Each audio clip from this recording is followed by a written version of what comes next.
When winning is the only option, the sharpest bettors in the world call me. Not because of what I know, but who I know. And the results, well, they speak for themselves. But talk is cheap, so let me show you. The Syndicate Insider Show starts now.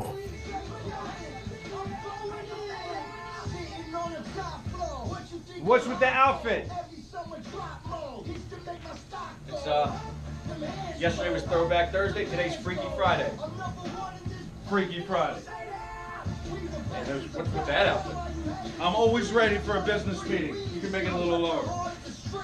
So let's talk about second half wagering. Yesterday there was not one, but there was two football games. One in college, one in pro. Now, if you played the Buffalo Bills and you're Brian Blessing, you're crying. I can say that because you won your wager. It was on video. You can go to the Syndicate Insider and watch that radio show. You literally watch it and also listen to it. It should be archived online by now. And there was the Houston-Cincinnati matchup, and obviously we know the final score.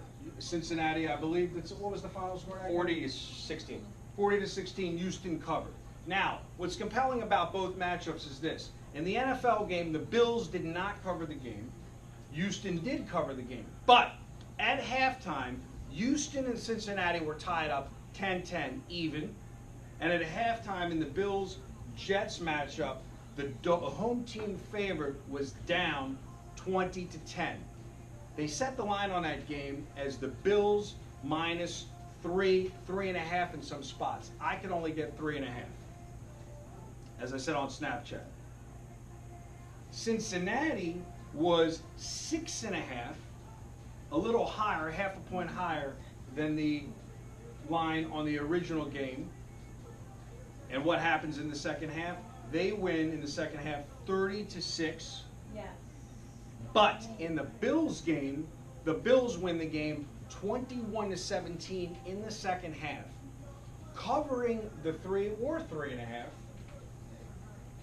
And if you bet both favorites at halftime, either down or tied, you go 2-0. If you bet both favorites before the game started, you go 1-1. This goes back to trading the games in real time and not being what I call not patient, the game within the game. This is where you have to basically pick and choose your spots and determine, are you a bet it and forget it type bettor, or are you actually a sports trader? Traders make money, gamblers lose money because gamblers are lazy.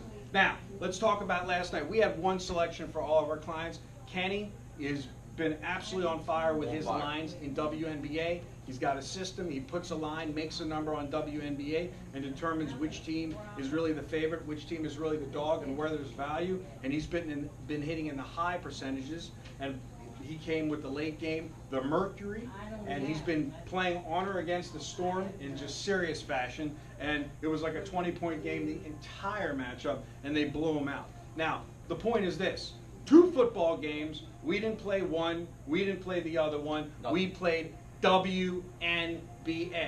Guys can't wrap their heads around that if they're watching this video. But if you want to come in from the outside and you want to come into the inside and you want to get off this couch, because this is our sofa talk. We haven't had a sofa talk in a while. And you want to get off this couch, what you have to understand is this. This week is where you get into the meat of people trying to over-handicap games. And what I mean by over-handicap games, what they'll do, and I did discuss this in the last video, is they will look at teams, and I'm going to go and I'm going to pinpoint one game and keep this Friday video short. Don't make the mistake of playing game number 174, Oklahoma State. Because here's what happens. And don't fall into the line trap and think that Pittsburgh's such an easy wager. What you notice is, look, I like value. If you liked Oklahoma State at 6.5, you're going to love them at 4.5. And here's the reason why the line went down. The line went down because of public perception. The line went down because we already discussed Oklahoma State was ranked 22 last week, and then they got blown out and lost the game from an unranked team. Central Michigan. This week they play Pittsburgh at home. The game was originally scheduled to be played at 4 o'clock East. It's now a time change to 12:30 East. They've moved it up. The line opened at 6.5, and the line is now down to 4.5. The minute they posted the number, people started banging the game. Here's the thing. Wise guys probably bought a point to 7.5 to middle the game, and now they're grabbing the game back at 4.5 to try to hit the middle. Is there any reason other that you could think of to have this game pound down 2 points? No. What it is public perception, because let me tell you, if you look at the box score, and I will go back to the box score of the Pittsburgh game, what you'll notice on the Pittsburgh game, and I'll let you read it. Pittsburgh, what was the first half of the Pittsburgh game? They were Got 28-14. They were winning at halftime, 28-14 against Penn State. In the second half, what was the box score? 25-14. Penn State. Correct. So they didn't do anything in the second half. They actually laid an egg in the second half, and they barely win the game 42-39 by the skin of your teeth. Whether you could have had 4.5 on that game, you could have had 4 on that game, you could have had 3.5 on that game, you could have had 3 on that game, you could have been middle in that game, you could have been all over the world on that game. There was all different opportunities on that game to win, lose, or push, or middle on that Pittsburgh-Penn State matchup. The point is this.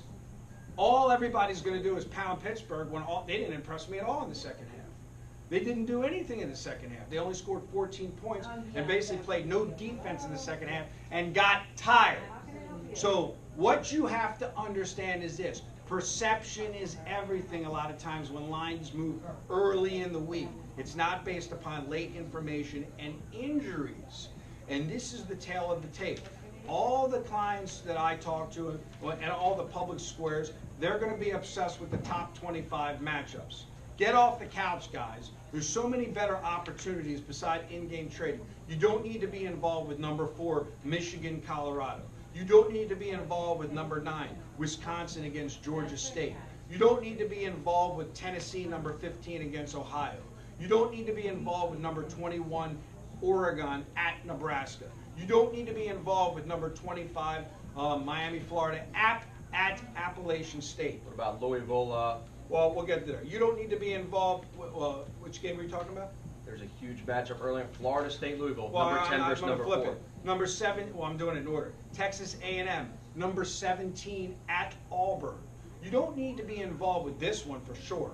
Number 1 Alabama against number 19 Mississippi. Now here's the thing. A matchup like that, you're just asking for pain. The numbers between 9.5, 10, 10.5, 11. It won't surprise me if the game lands on 10 and tortures everybody. If you're wagering on these particular top 25 matchups, what you are is a glutton for punishment. You're a guy that's betting the games predominantly that are on TV, and you simply are ignoring your kids, you're ignoring your wife, you're ignoring your significant other, and you're not really a betting businessman. I like that, betting businessman. You're a degenerate gambler who spends his days inside when it's still nice outside and hasn't started snowing on the East Coast. The humidity is lifted. Get out of the house, guys. Go have some fun. Check your phones if you want to check the scores. Understand, real syndicate players, they are looking for the edge. They're looking for the unknown games. Like tonight, for instance. I already know I'm doing this video at 2 o'clock on a Friday. Canadian football is playing, baby. Oh, yeah. I'm more apt to be on a game like that, like I was on the Toronto Argonauts last week where they won the game outright. We had them on the money line against Hamilton, than I am to be worrying about tonight's NCAA matchups. Because just because there's 2 games doesn't mean that I am forced to have to provide you, the viewer, if you're a client, a play on them just because there's a marketing opportunity on number 21 Baylor at Rice, or Arizona State against UTSA, or Arkansas State against Utah State. And it's just not necessary. But what it does mean is that all 3 of these games, 8, 8:30, and 9 o'clock, or in Vegas, 5, 5:30, and 6 o'clock, there's always that opportunity for that second half wager. There's always that opportunity that you might get a text on your phone when you're out at that Friday night dinner or that Friday night movie. So understand that the game within the game is where you definitely can make money, and understand that sometimes you got to wait for the games to start and look for that edge. There's some important dates you want to think about in your head going forward. Today is the 16th of September. Understand that less than a month away, on October 12th, is the first drop of the puck of the opening of the NHL season. On October 25th, shortly thereafter, there's a triple header in the NBA: Knicks at Cleveland, Jazz at Portland, and Spurs at Golden State. Just know that. And then shortly thereafter that, on Veterans Day, on November 11th, 11th, Midnight Madness. Midnight Madness starts with, believe it or not, college basketball. So then you have a convergence of all these sports, and obviously by then we've wrapped up the World Series. And again, for you poor guys that are betting favorites listen, we had a client join yesterday. We went over his account. We did forensic help for the guy.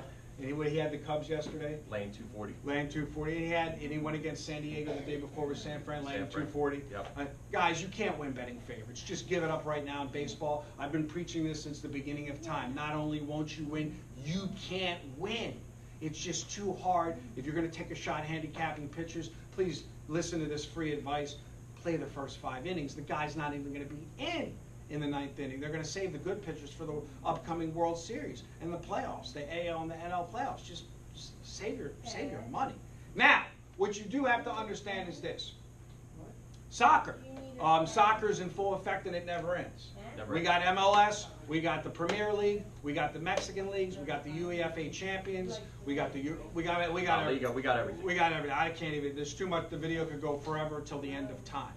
Understand, when you're global and you're not local, it really means you're global, you're not local. I literally just hung up with a client. I don't mean I hung up on him. I should have hung up on him, because he said, my man only takes NFL, no, not football, NFL and college football, and he doesn't even take baseball or WNBA. I said, well, then your man isn't making it, so you're going to lose. You can't win. You have no business even playing to begin with. Would you open up a stock trading account and the stock trader tells you, you can only trade Dow stocks, you can't trade NASDAQ stocks? Really, guys? Don't allow the lure of cheap credit to cause you an opportunity where you can't make money. Bottom line is this: if you have the money to lose and pay the guy on Tuesday, then you have the money to play wherever you want to play. Get on a damn plane and fly to Las Vegas. I'll be back before you blink for my roundtable on October 2nd in Vegas on a nice NFL Sunday. I'll be meeting my heavy hitters, as always, in person. The question is, are you going to construct this about only 1 day a week or 2 days a week for NFL only, or are you going to worry about actually making money? And that's really all I got to say. This is your sofa report. Stay off the sofa, guys, unless you want to take a nap. That's it. That's all I really got to say. You got anything you got to say? No, I'm just very excited. We've had a good couple weeks of football, being diversified, not playing football as much, but another great weekend ahead. And we hope you enjoyed WNBA as much as we do. Mercury. I think I've watched 0 games this season. It's all about the final score.